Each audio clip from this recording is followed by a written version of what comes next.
by using an automatic material conveyor. Transport the materials to the lifting hopper.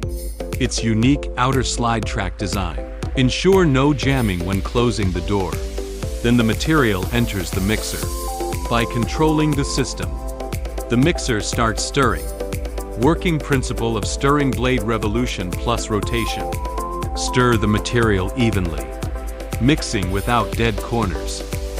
Then the discharge port starts unloading through a conveyor belt. Transport to the suspended roller cement pipe mold.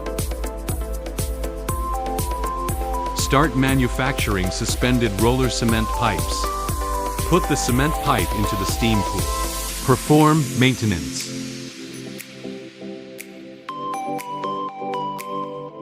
Demolding after maintenance. Cement pipe after demolding. Transport to various merchants.